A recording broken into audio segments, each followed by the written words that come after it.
সম্মিলিতভাবে গণতন্ত্র পুনরুদ্ধারে গণমাধ্যম ও রাজনৈতিক নেতৃত্বের ভূমিকা শীর্ষক এই আলোচনা সভার আয়োজন করে জগন্নাথ বিশ্ববিদ্যালয় সাংবাদিক সমিতি।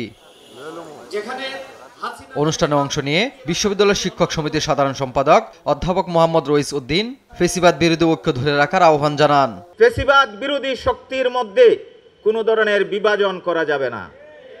তাই আমাদের যারা অতিথি যে দলেরই হোক না কেন, সে যদি ফেসিবাদ বিরোধী শক্তির অংশ হয়ে থাকে, সে আমার আত্মার আত্মা, সেটাই আমাদের সকলকে ধারণ করতে হবে।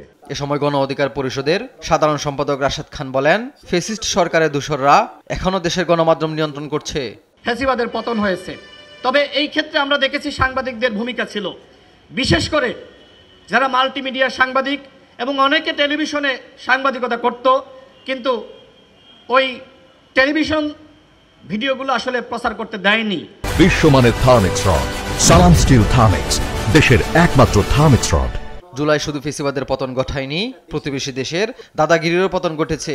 ফেসিবাদের দোসরদের যারা আশ্রয় দেবে তাদের কঠোরভাবে প্রতিহত করার হুঁশিয়ারি দেন জামাত নেতা শফিকুল ইসলাম মাসুদ।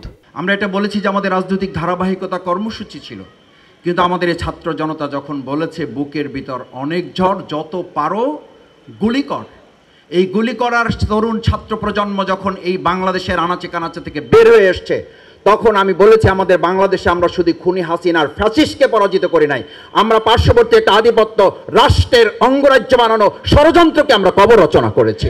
অনুষ্ঠানে অংশ নেন বিএনপির কেন্দ্রীয় যুগ্ম মহাসচিব শহীদউদ্দিন চৌধুরী অ্যানি।